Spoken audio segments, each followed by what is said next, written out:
Hello, everyone, and welcome to another episode of the Real Estate Development Insights podcast, where we bring you ideas, experiences, and insights from real estate development industry. My name is Payam Noursalehi, and I'm very happy to be your host here. I have a very special guest for this episode. My guest for this episode is Sheldon D. Rosen. Sheldon and I met about 7 or 8 years ago. When I was working on one of his projects. It was a very interesting project, heritage conversion project. Sheldon is originally an architect turned developer, and he has been in the development business for many decades now. He is the founder of the SDR Group, which is his own company. In this episode, we talk about a whole bunch of different things. It's a very wide-ranging discussion. But some of the things that you might be interested in learning about is that he talks about how he made the change of between being an architect and becoming a developer, how someone should think about becoming a developer in general and what that entails. Risk management, networking, finding proper financing, and how to define a best-in-class project, and some advice to his younger self. So I really hope you enjoyed listening to this episode. And if you would like to learn more about the show and find out more about Sheldon, you can look at the show notes here, or please come to our website, realestatedevelopmentinsights.com. That's all one phrase, realestatedevelopmentinsights.com. And please don't forget to subscribe to the show, and you'll receive notice when our other episodes come online. Thank you very much, and I hope you enjoy listening. Hi, Sheldon. How are you doing? Hey, Payam, it's great to see you, my friend. I'm doing well, thank you. Thank you very much for being here. It's been a long time in the making, and I know we've tried multiple times to connect, and it's great to eventually make it happen. So, Sheldon, obviously, I know you as the developer, and I've known you for a number of years now, and we've looked at many different things together. We worked together for a while, but you're also an architect. And maybe we go back to the beginning, and maybe you walk us through where did Sheldon Rosen start, how did transition happen, and why don't we start from there? All right, we're going back into caveman days if you want me to start at the beginning. Been around a long time, but thank you for your questions and thank you for inviting me on. I was a full-time practicing architect starting out, and decided one day to get married, and married into like all wise men do. We all do. And I didn't bother to run a pro forma on the marriage until after we were married. And I asked her one day if we could sit down and just work out what this was going to cost. And we did. And it was several times what I was making as an architect. Right. And that didn't include summer camps, and it didn't include going to the movies. It was just like we made up a list, including toothpaste, and it was multiples of my income at the time as an architect. So I sat down and said, now what can I do to push my practice forward?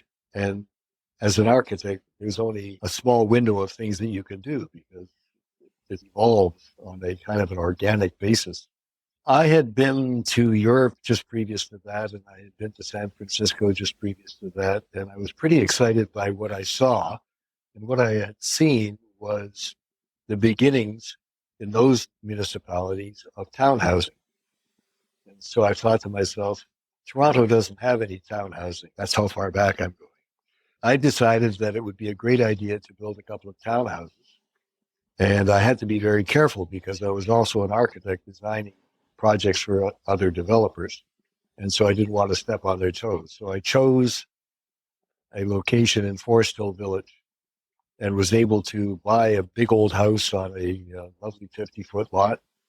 And I'll skip some of the details of it, but let's just say that I had the house demolished and built 2 townhouses. And from each of the townhouses sale, I derived approximately the same amount as I was earning as an architect. So in 1 year, tripled the income, which was just barely enough to get through that. So that was why I started to dabble into development. And over the years, development seemed to be a good way to go.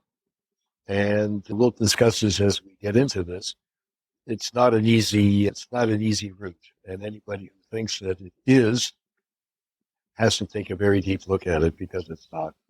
Okay, so that's basically, they say necessity is mother of invention. I guess that's what happened with you there, right? And you think that as an architect, if you can design the projects that you are a part of the ownership of, that you can do things that you couldn't otherwise do for a third-party architect, which is true up to a point, until you go to see the banks. And then a whole other series of criteria kick in. And just as an aside, I don't think that there is another profession in the world that is as keenly moderated, and controlled than both design and construction. When you think in terms of the autonomy that other professions have, whether it be a lawyer or an accountant or a dentist, any of those professions are basically self-contained, in the sense that until somebody complains, you're basically on your own, and you're as good as you could be, or as good as you Right. want to be. No matter how good you are as an architect or as a developer, there are dozens, multiples of agencies and government rules and regulations and city rules and regulations and NIMBY groups and ratepayer groups. And it's never ending. Mortgage companies, lenders, everybody has a say in how they view your project, either from an aesthetic point of view or a location point of view, or from a product itself point of view. So you're very, very limited. And so I applaud any architect, developer, or developer that actually gets a project built, because what that process looks like is arcane, and it's full of challenges from day one. So we started off this note that it is a hard profession. It is a hard endeavor to take on and challenge to take on to become a developer. But let's say we have in our audience people who are already looking and have the bug, thinking about it. Okay, should I become a developer? Should I not? How would one go about becoming a real estate developer these days? And you mentioned your own example. I'm not sure if that's very doable these days for someone who's just starting out, but what are your thoughts on that? You have to, first of all, identify yourself. And I think you really have to know what moves you to be enthusiastically creative, and what your ultimate goals are. So I would say that what you really need to have before you start thinking about being a developer is you need to have a pretty good idea as to what you want out of life in general, what you want your own personal life to look like. And you have to have a pretty good idea as to what your financial goal is. And you have to have a network of people who you trust. And the network of people who you trust would be all of the consultants, from environmental consultants to structural consultants, planners, acoustic designers, interior designers, landscape architects. You need to have an idea as to who your team is going to be. And you have to have a very good handle on what your own personal capabilities are with respect to financing. And I'm just going to say that if you want to be a developer, you can develop a single family lot and build a house to your own specifications and then sell it. And I have all kinds of friends that do that on a regular basis. And life is a lot simpler than if, say, you wanted to design a 500-acre community. And the extent of financing that is required these days, and for the longest time, has always demanded that you have guarantors against bank loans, pre-sales, organizations, public relations. So you have to decide how complicated you want your life to be and what your risk tolerance is.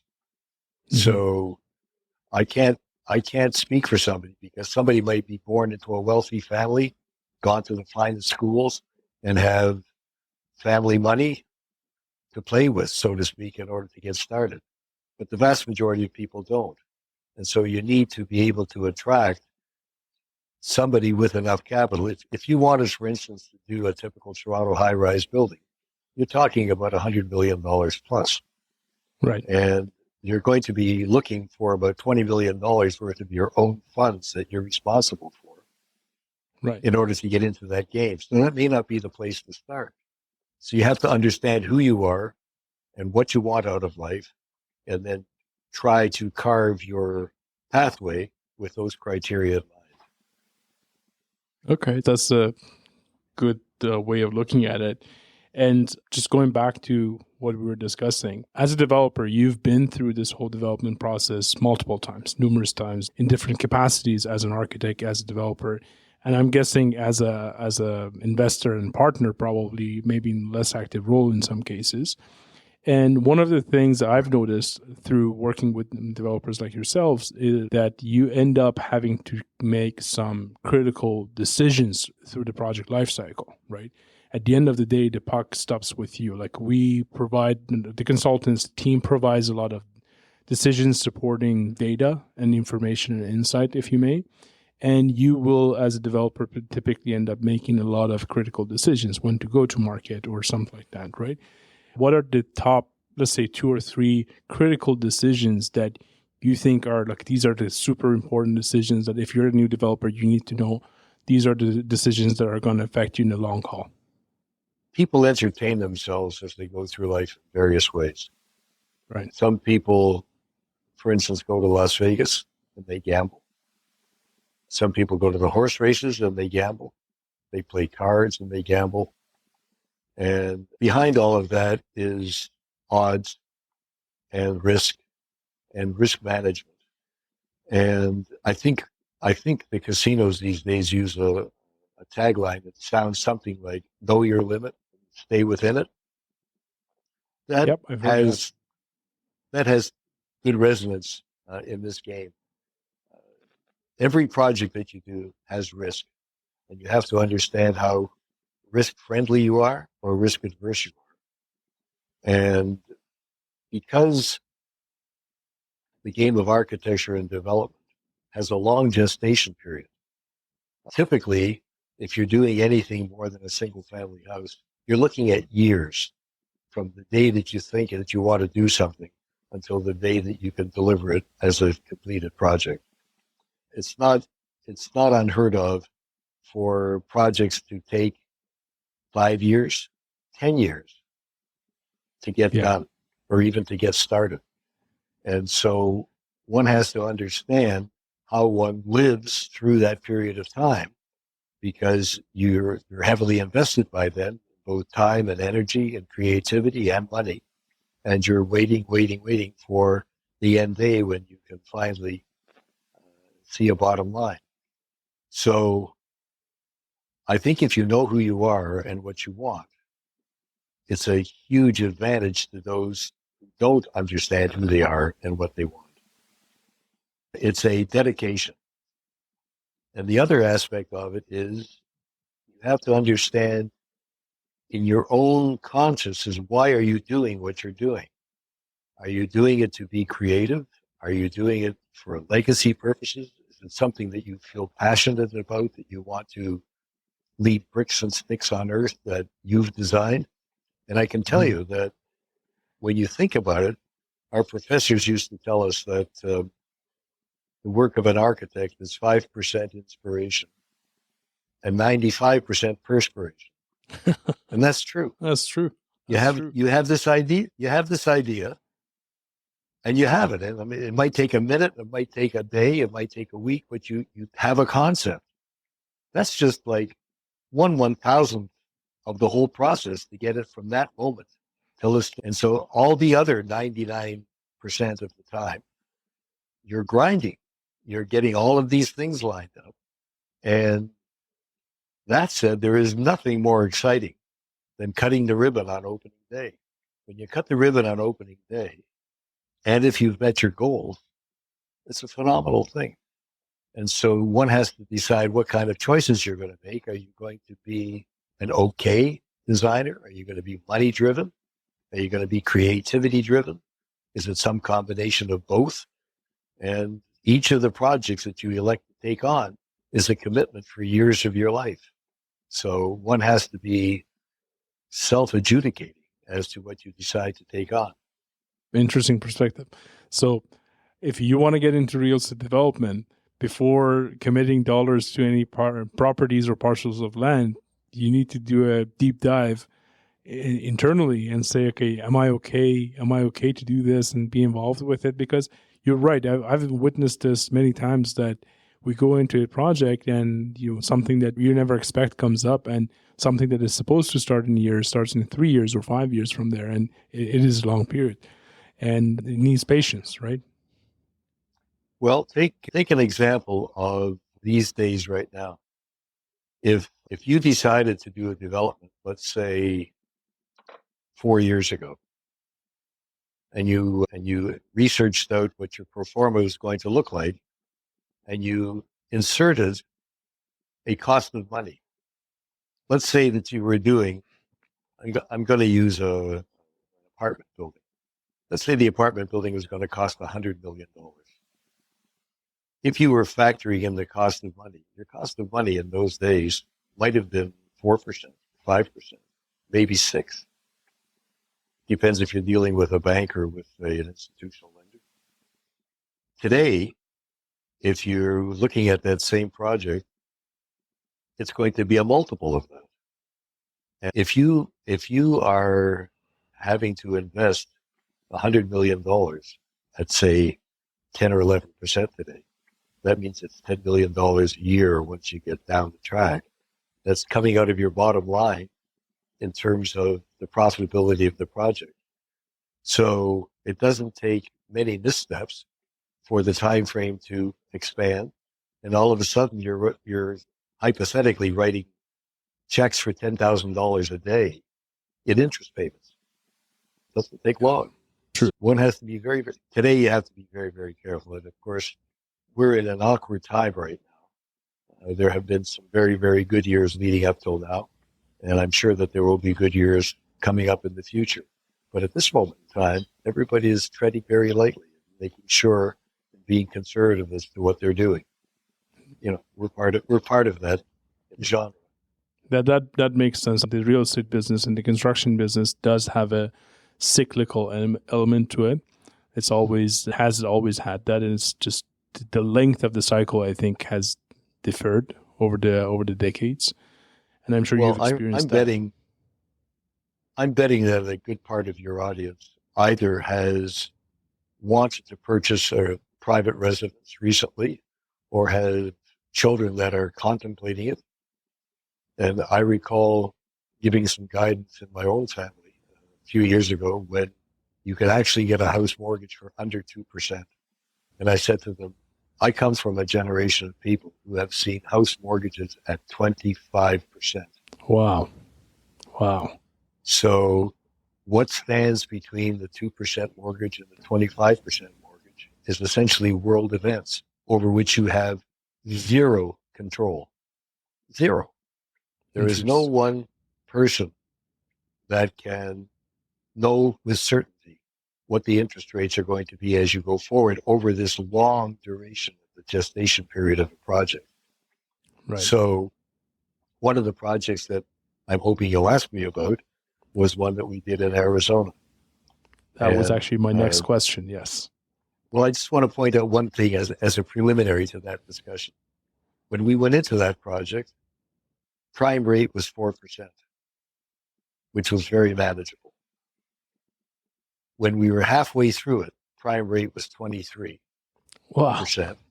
Plus, we were paying something over prime. We were paying 2.5 over prime. So our $40 million loan, which was the bank rolling loan, was attracting over $10 million a year, when $10 million meant something, in costs that we had never anticipated.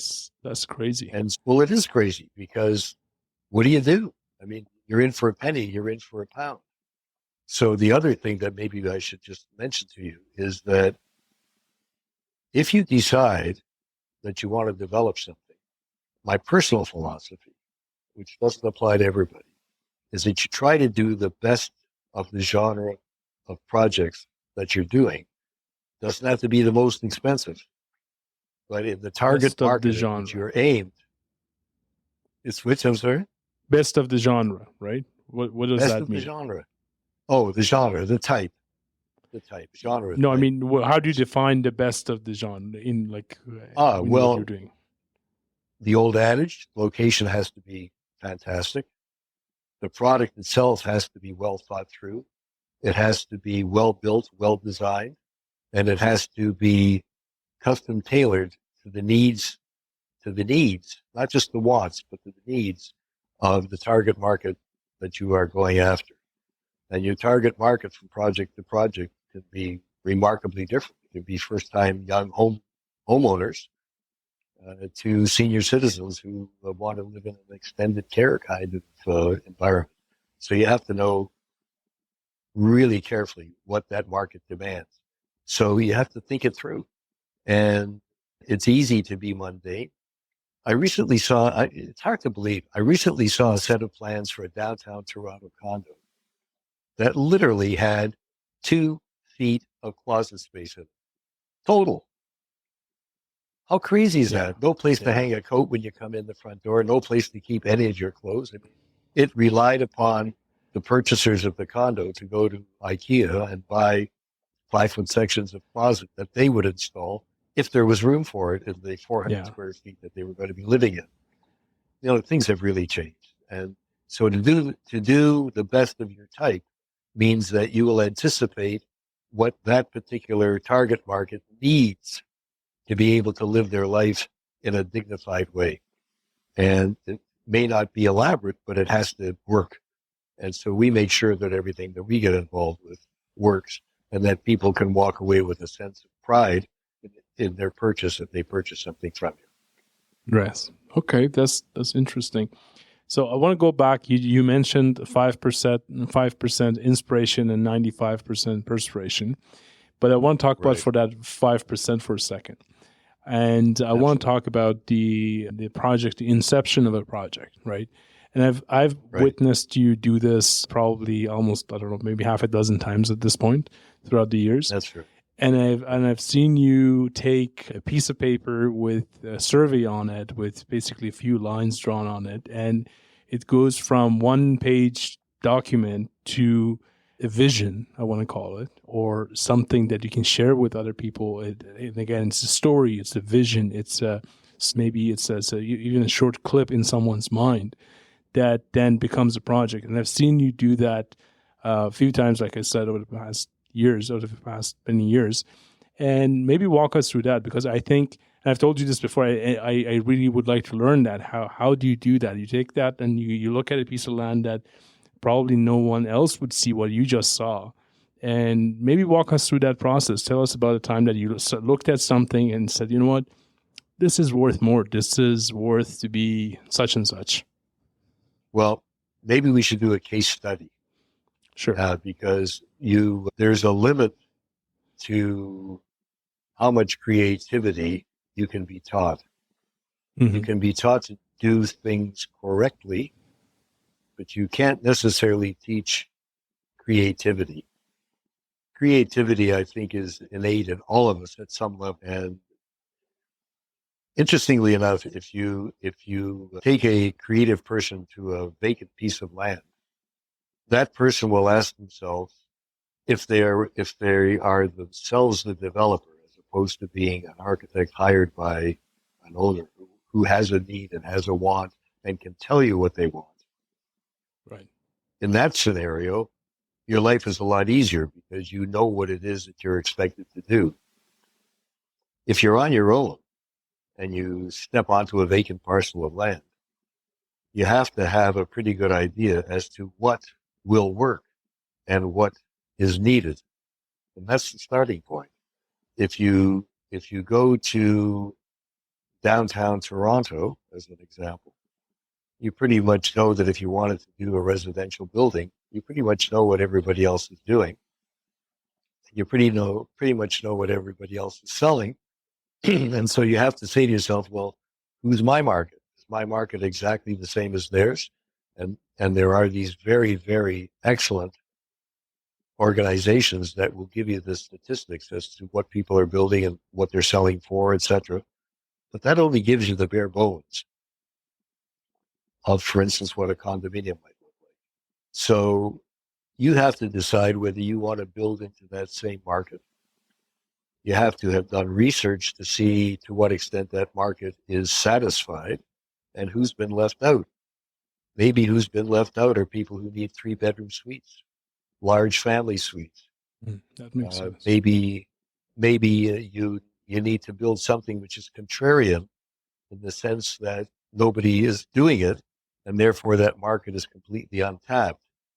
But if you want to take an Arizona project that I did, for instance, step onto a parcel of land which is, in this particular case, 251 acres. Wow. And it's a desert. Mm-hmm. And it's in the middle of Phoenix, Scottsdale. And it's years and years ago when Phoenix was a city of 550,000 people. And now it's a city that is 4 million plus.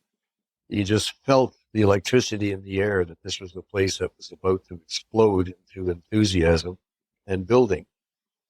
And you take a look and you say, well, what do I want to do? What I'd really always wanted to do is I wanted to build a resort. So I have 251 acres. Could you do a resort on 251 acres? Particularly if you want to have a golf course as part of it, for instance, which is a huge consumer of open space. And so now you've got the topography of the land. And you say to yourself, okay, if I want to build a resort, what does the resort contain? What does it provide? What are the differentiations that you can bring to this in order to capture a market and be known as a unique, outside the envelope kind of a place that will attract people to come to it? And so you do research.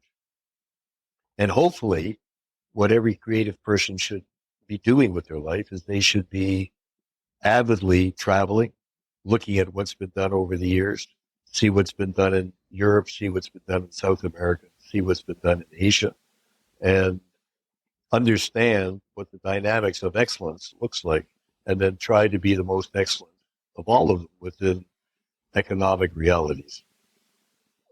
So that gets you to a point of understanding what you might need, but now you want to make your own statement.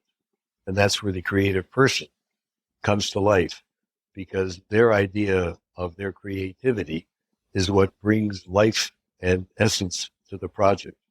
You don't want to be a copycat designer. A golf course is a golf course, but I can tell you a story, and maybe we have time to hear that story. For sure. A room is a room. A ballroom is a ballroom. A conference facility is a conference facility. But then you have to understand, who is it that you're going after?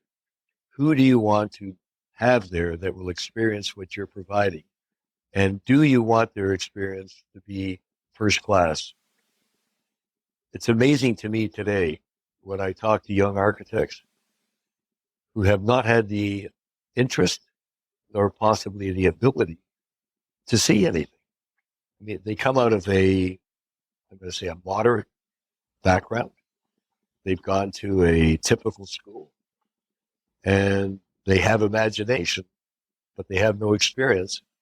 And when they design, they're not designing from an empathetic point of view, because they haven't had that personal experience. So my advice, to be able to polish your ability to be a creator, is to look at a great number of things and see what else is being done and understand what the philosophy behind those things is, so that you can get your mind churning in those directions. I just recently saw a site plan for a residential site, which boggled my imagination, because I couldn't imagine anybody doing that. It was that bad. Well, that bad. It was that bad. I mean, it was like it had nothing going for it. And I thought to myself, who does this? And why would you even bother spending your professional life doing stuff like this? Because it is embarrassing when you get right down to it. So if a good designer gets a parcel of land to deal with, one of the creative rules that were handed down to ourselves as students was, don't ruin a perfectly good vacant piece of land with putting bad architecture on it. And so true. that's a guiding very principle. true. Yeah. So here's another guiding principle. Now, I don't claim to be the least bit normal, if you will, in terms of how I approach things. But if I'm going to limit my endeavors to doing things that I want to do and that I want to do right, they're usually going to cost more than somebody who is guided only by a bottom line. So Right. when I approach something, I say to myself, at what point will a purchaser pay a premium to achieve their goals in terms of how they want to be able to be ensconced? And therefore, let's say we're doing $100 million project. And let's assume then that you can spend $100 million and do a plain Jane box building with minimal Mm-hmm. windows, and minimal door sizes, and minimal kitchen counters, and minimal closets. Or you could do a project that perhaps cost, let's say, 5% more. Right. So now you're building a $105 million project, and you're probably going to have to charge somebody another $5 or $10 per square foot for their unit, but they're going to get an absolutely beautiful unit. And that's the road that most normally attracts my interest, because I don't want to spend 5 or 10 years doing something that I'm not proud of. Right. And in the end, it's really not a negative impact with respect to the bottom line, because any extra cost that you build into these things, you can charge for, because people will appreciate it. They'll have a sense of the best of the genre that they can get, and it's still within a target market. If you're dealing with first timers, or you're dealing with middle-aged people or retirees, you're building the best that there is, and they're going to want the best that there is, whether it's an amenity or a bigger window or a view or better parking. These things you can actually charge for. So why not build them in? And that's my personal philosophy. I think there is a section of the market that I'm also seeing that we have developers that are, I don't like the term smaller developers, but I'm going to say Right. individual developers who, like yourself, Right. are doing stuff like that, which are in some ways unique. They are in some ways one of a kind, if you may. And like you mentioned, Right. there's a premium, and I kind of connect this back to the point you made earlier in terms of who has been left out, right? We see all these 20-story, 40-story, 80-story, 100-story buildings going up these days in Toronto right now. And all of them are pretty much the same. Like if you look at the units, the layouts, the construction, and I'm by no means I'm saying they're bad, because I believe they are needed in the situation that we are currently in as part of the housing supply shortage that we have. So there's definitely a place for them. But maybe there's another place that what you're referring to is that, okay, there are people who will be able to pay slightly more to have something that is a bit more unique. It has a bit of character to it, and it just feels better. They get that right? Well, it is. And you're coming to a philosophical position, Mm-hmm. because one has to have an internal set of beliefs. And part of what guides my thinking is that people are pre-programmed in their minds subconsciously to relate to certain aspects. And to put that into pragmatic terms, and that's how Derry's fairy about it, my belief is that the surroundings in which you live and work actually radiate a sense of wellness in you, or a sense of contentment, a sense of belonging. They create the caveman secure cave to live in. And it all goes back to the beginnings of how man chose to build his own surroundings. But if you take a look at the Italian hill towns or the Tuscany hill towns, and you take a look at the subdivisions we have here, they could not be more different. And when you think these days in terms of neighborhood, recently I've been asking people how well they know their neighbors. And it has not surprised me in the least bit that they didn't even know their neighbors' names. That guy could be living 4 feet away from them. Yeah. There are some That's neighborhoods unfortunate. where everybody it is unfortunate because you become isolated. And man is not an isolated type of Species. organic, they're group people. So when you're, for instance, dealing in a multiple residential world, what kind of opportunities can you build in to allow people to interact in a way that is not invasive or intrusive? And there are ways to do it. You have to live that person's life in your mind or be that person who's lived that life and understand what it is that they may want. And the smallest things that can contribute to that are worthy of pursuing and putting into bricks and sticks when you build it. So it comes back to, you asked me about creativity and where do you start? Let's sum it up if we can. Location is going to tell you a great deal about what it is that you're going to end up with. Mm-hmm. The contrary to that is that you may have an idea that needs a place, and then you go out to look for the location. Interesting. Put it.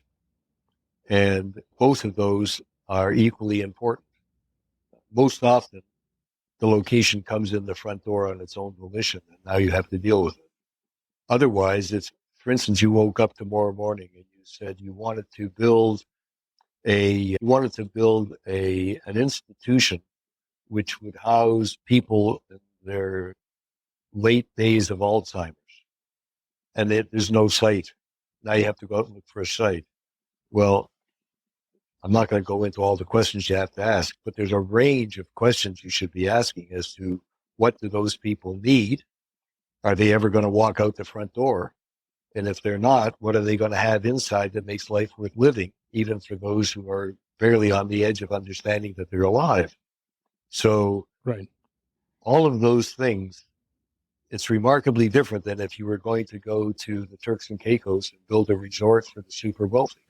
I mean, it's an entirely different way of thinking, but the process is actually the same. You have to understand what it is that you want to be doing. Well, you have to understand your market. I heard you repeat the word research quite a bit here, so I think Right. that's something that maybe not too many people see on the same field as real estate developers. But you're right. All of this basically, you can probably sum most of it under research and say, you need to know what you're doing. You need to plan. So, if I may, I want to change gears a little bit. Sure thing. Go from a little bit philosophical discussion that we had and go to a little bit more practical. One of the other things that I've witnessed you do, and I know you've done quite a bit through your process and your experience, is attracting investors and attracting partners and shaping successful partnerships. I guess the question is, how do you go about it? How do you sell the vision to other people to either become an investor or become a partner? And do you have a framework for that? Okay, so that is probably one of the most difficult aspects to the kind of career path that comes with being a developer, not necessarily an architect, but comes with being a developer. So now, the best thing that you could possibly do is have a working arrangement with either a lender or an excellent broker. If you're lucky enough to have been raised in a community of people who are successful and have massive bank accounts, you would be one of a very, very small group. And starting out, it's a lot different than year 10. By year 10, you've probably honed your skills to the point where you can call the same people repeatedly and they understand who you are, and hopefully they trust you, and hopefully you've had some success at what you're doing. And so they are willing to hear what you have to say. But when you're first starting out, your banks and your lenders and your investors are going to be wanting to know, what have you done before? And so one of the things that you might want to do is you might want to start off inside of another organization and spend a few years learning the ropes therein and making the connections that come with having a job as opposed to being independent. Once you're independent and you want to do a project, it's your network that you have developed that you go to first. Now, your network doesn't necessarily have to be the bank itself or the lender itself. It'd be nice if it were. But your network might be a series of brokers. And the brokers are brokers of every shape and color. There are brokers for mortgage money, and there are brokers for land, and there are brokers for construction funding. And there are some good ones, very good ones out there. And so again, you research out as to who's providing the funding, and it's not that hard to find out. When you drive by a new construction site, I always read the credits on the hoarding that surrounds the site. Who was the architect? Who were the consultants? Who were the lenders these days?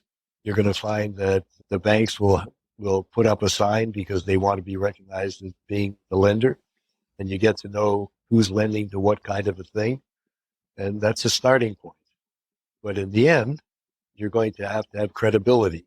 Credibility is not something that you open the door with on day one. It's something that grows as you build your reputation. And reputation is a key factor, especially right now in 2024. I know a lot of purchasers and investors, when they're looking at projects and with all the news that has been going on for the past few months about some of these projects getting canceled and some of these actually major development firms going upside down, to your point, developing reputation is key, especially if you're starting out, right? Okay. And if I may ask you about, like, how do you utilize that? Because I've seen it, I've seen you do this, and I can't really explain it. So I'm hoping you can explain this. So the process of looking at a piece of land, going through the inception process, you came up with a design, and all the way to the end. And I'm going to define the end not as the completion of the project, but recognition for the project, if you may, right? Winning awards. And the way I look at that, aside from the actual award itself, like I know you have won many awards for many of these projects, but what that tells me is that you actually managed to bring a lot of different groups of people, probably architects, engineers, politicians, into your vision, and for them to believe it, enjoy it, and feel it. So then, because I also know that you've won awards for buildings that you actually haven't built, which is also another feat in itself. So, do you have a process for that? Is there a secret sauce to that? It's testing my modesty. I'm pushing. I'm trying to be humble. I think when you get to have a lot of years behind you, it's easier to answer that question than it is sort of on day one. But it goes back to the same fundamental issues. When I'm describing something to somebody, and I once sat in where a designer from my office, it's a long time ago, but a designer from my office was the liaison that day with a custom house client.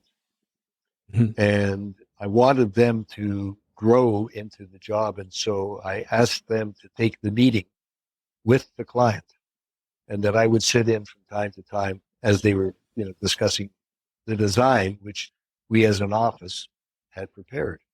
And I must say that it was a very exciting design, and they were a potentially good client. And they had never seen the sketches because this was the first exposure to it. And so I sat in, and essentially what I heard this young, very talented architect say, this is the front hall. Then you walk into the living room, and then off of that is the kitchen and the dining room. And then you can look out the window and see the backyard. Well, that's about as exciting as slipping on a banana peel. I mean, like that doesn't fire up anybody's imagination at all. And so I took this person aside afterwards, and I said, okay, nobody can put themselves into the design drawings of another human being that's drawn them. when you show somebody a vestibule that's 8 feet by 10 feet, all they know is that they're standing in a vestibule and that the name of the room is a vestibule. It means nothing to them. You've got to make them feel like they're living in it by describing it as to what it does for them. What would happen if you said, when you open up this magnificent front door, you step into this vestibule, which has sparkling mirrors that reflect you as you come in, and it has this great coat room off it where you can put all of your winter stuff and a key table to put your keys on. And then you can only barely see the living room, but as soon as you come out of the vestibule, this living room space just explodes in front of you with these gorgeous views out into this magnificent backyard. And you can see that oak tree at the end, and you can almost hear the leaves rustle as you sit in front of your fireplace. What if you go about it that way? Are you going to get a different result? It's the same space. It's the same place, yeah. Well, one is I'm in the vestibule, I'm in the living room, and in the dining room. And the other one is I'm having a series of experiences. And you have to be able to tell people that they are going to experience these experiences. I'm leading subtly into how you approach a lender. A lender is, by definition, a bean counter. They are going to want to know how many bricks, how many floor tiles, and how many windows, how many light fixtures. But when you're talking to the decision makers inside the lender, they have to share your vision. You have to get them to understand what this project is about and get them to relate to it. And they will. People like to have stories told. I think you're probably enjoying having stories told to you right now. Right. But you can't be absent personality when you're dealing in this realm, to my way of thinking.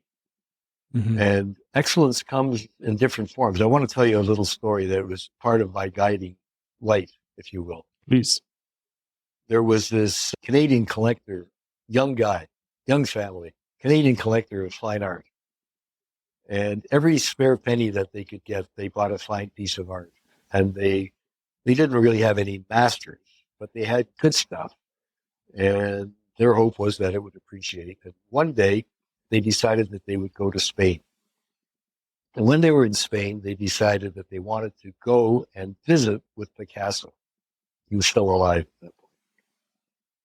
So they found out where his studio was. And they went to this little village in Spain, somewhere near Toledo, I think. And sure enough, he was there.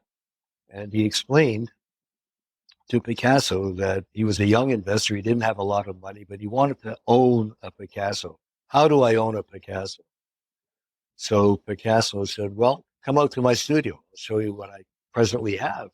And they went out, and here are all of these artworks by Picasso. And there was this series of black and white prints that Picasso had made of hand-drawn sketches. And he said, Picasso said, I think maybe with your budget, we could start you with one of these. So the fellow said, well, tell me about it. He said, well, these are limited edition prints. It's not an original. It's a print, but it's a Picasso. And seeing as you came all the way here, I'm prepared to sell you one of these prints, which essentially are hot off the press. So this young guy says, fantastic. I'd like that one that sort of looks like a bird. Picasso said, okay. He says, that one's $20,000. And the guy said, $20,000? He says, it's a print. And he says, yes. Picasso says, yes. He says, and it's like 8.5 by 11. And he said, yes. So he said, Mr. Picasso, he said, I have to ask you a question. He says, how long did it take you to draw the original? Picasso said, oh, probably under a minute. And how many are there? He says, there's 100. And he said, and they're $20,000 each. And he said, yes, they are. He says, boy, he says, that seems like a very steep price. He says, you only spent a minute doing the original. He says, yes, but it took me 80 years to learn how to do it. Right. So right. There you go. So that answers my question. You have to see the value. And, it it takes a long time, right? Definitely experience and having been there and Yeah, I learning, mean, right? you can be a young genius, but when you make the leap from being a bean counter and being concentrating only on the bottom line to being a creative person who wants to create a bottom line that is worthy, that's a huge jump. It's a huge jump. You don't want the Canadian God of excellence to be mediocrities. You know, Right. it would be easy to think of our present level of design excellence as mediocrities. And when I see these photographs of people that come back from anywhere from Prague, which is an old city, but gorgeous, absolutely gorgeous, made for people to live in day and night. Or if you come back from any part of the Arabic world, come back from Dubai, or you come back from Shanghai, you take a look at what these people are doing, and it's astonishing. Some of it is probably not in the best taste, but the astonishing thing is that their creativity has been given an ability to shine, and they shine. It's just Mm-hmm. absolutely incredible how beautiful those things are. In the end, you have to create a kind of an atmosphere that somebody can live in, dwell in, spend a lot of time in, and be comfortable in and relate to. And that's very hard. I used to say to clients that I can design your house out of paper mache. And so long as it doesn't rain, you'll have this beautiful environment to live in because the formation and scope and the scale of the space, the way the light comes in, the way the sound sounds. I don't know if you've been in any of the most modern restaurants recently, but there was one at the Gardner Art Museum at Blue Erin Avenue Road, part of the Glass Museum. Mm-hmm. I don't know if it still has it, but there was this absolutely delightful restaurant on the second or third floor of that building facing out at the front door of the museum, the ROM across the street. And I went there one day with a client to have a business luncheon because it was handy and neither of us had been there before. Well, we sat down to have lunch and we never did have a discussion because you could not hear yourself in that room because there wasn't a single soft surface in that room. The cutlery was clattering on glass top tables. The waiters were not well trained to handle dishes without making noise. And the noise level was astounding. It was the most uncomfortable place I had ever been in my life. When you were sitting in it, it was beautiful. But to experience it as an organism, it was horrible. Absolutely hated it. I've never been back. I don't know if it's still in business. And Mm-hmm. I don't even remember the food. It was, Interesting. you don't go to restaurants for the food, in my opinion. You go to I, restaurants for the atmosphere of dining with somebody and breaking bread. It was a complete 100% bust. Horrible, horrible experience. I guess that goes back to what you were saying previously, that you need to put yourself in that space and try to live the person's experience, the one who's going to be using it. I guess the person who Exactly. designed it skipped that lesson. They were away that day. Exactly so. That was a Exactly snowy day so. probably. Sheldon, this has been very much fun. I've learned a lot, and I really appreciate this. And I want to ask you a question, but I kind of we've touched upon different parts of it already. Go If for it.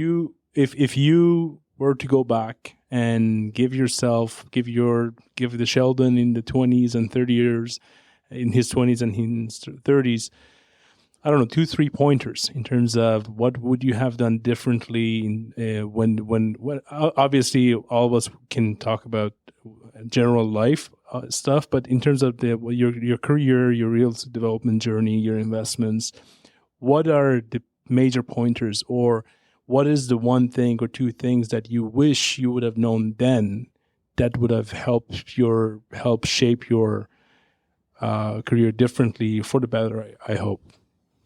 I think there's never been an absence of opportunity, and there's never been a struggle for creativity.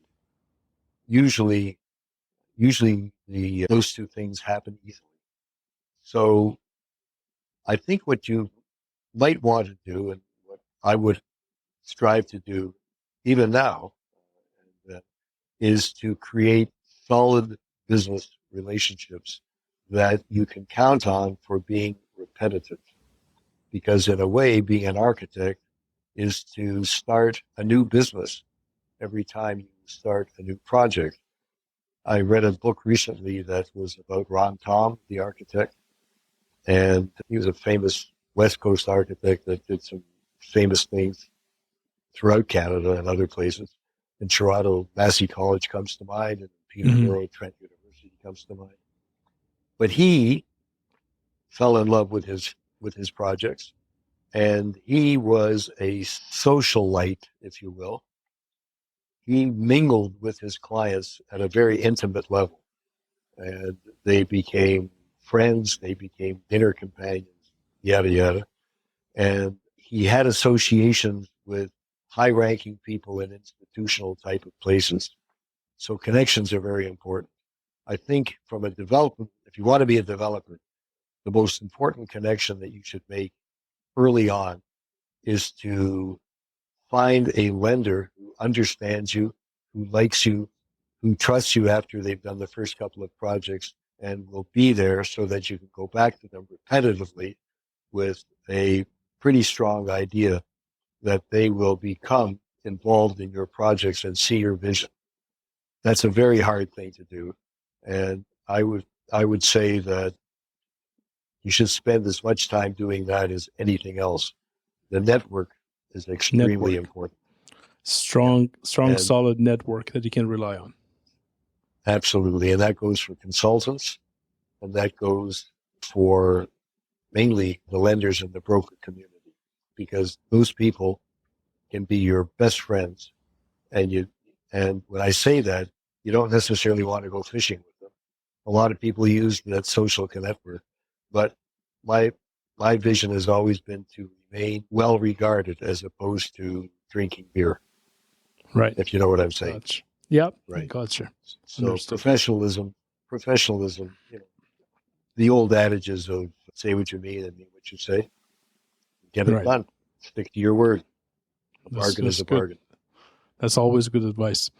And you mentioned the book here. So one of the things that I think our audience would always like to know is, do you have any suggestions in terms of resources, books, magazines, websites, applications, or any go-to tool that you might have for someone who's starting out, who wants to learn more, who wants to familiarize themselves more with the industry, either in principles and what to do and what not to do, or to keep up with the market and get good insights with? Do you have any reliable resources there?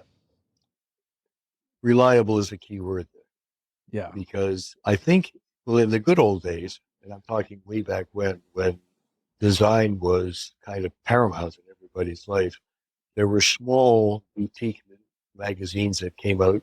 Some of them were published in California. Interestingly enough, there is a magazine these days that is Architectural Digest.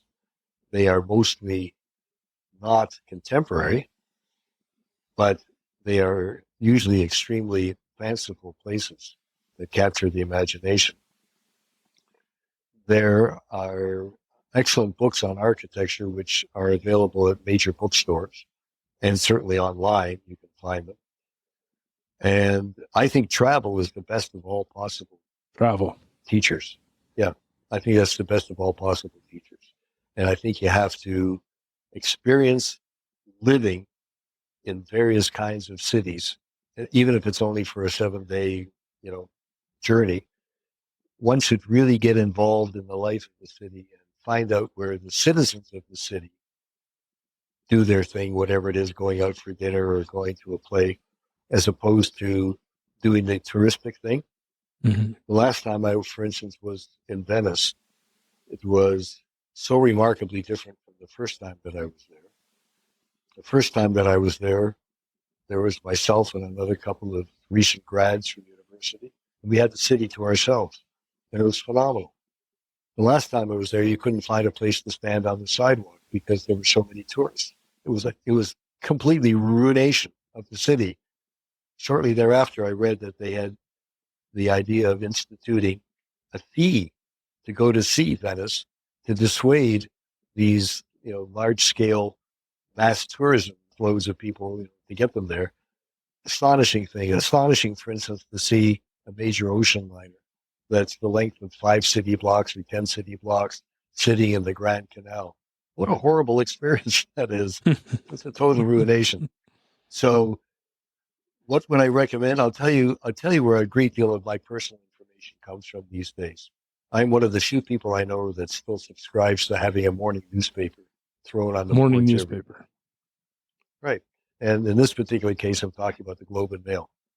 The Globe and Mail has a business section that has a variety of things in it that almost always are instrumental. You can read about banks, you can read about interest rates, you can read about mortgages, you can read about trends, you can read about world events. World events have an enormous influence on design. Design is such a long, drawn-out process that the world events can cut you off at the knees and make things literally impossible to do. Supply chain issues, for instance. All of these things are important. So if you spend an hour a day reading and watching, you get a pretty good idea as to where things are at. And right now, with Canada wanting to be able to build 1 million homes, and you read about all of the programs massive challenge to play, it's really every day you have to learn. Yeah. You should really make it a part of your daily philosophy. Today I want to learn something, and what do I want to learn that will make my life better and will make the people's lives better with whom I deal. And with those kinds of criteria, that's a good principle to have. Well informed. Yeah. My life better and the people I care about. That's awesome. Thank you very much, Sheldon. This has been very informative, and I've learned a lot. Is there anything that I haven't asked you, or are there any final thoughts that you think we should be sharing with the audience here? I want you to invite me back. We'll go through it again at a later time. We'll definitely do that. That would be my pleasure. I've had a very good time talking. Me too. You and I have had these chats over the years many times over a cup of coffee. Yeah. And as always, this delivered. Thank you very much. And likewise, my friend. I found it an honor to be asked, and I hope that I've been able to throw some little bit of light into some dark little corners. I'm sure you did. Thank you very much, Sheldon. Have a great evening. You too, and thank you again. Just one last thing before you leave. We have developed a comprehensive guide of resources that people in the industry are using to make better decisions or keep themselves on top of the trends, learn about new products, technologies. These include books, websites, blog, podcasts, YouTube channels, apps, and softwares. And people are using them to make better design decisions, investment decisions, or engineering decisions. And I'm sure that you're going to find this very helpful, but hopefully it will save you dozens of hours when you need it. And who knows, maybe even more.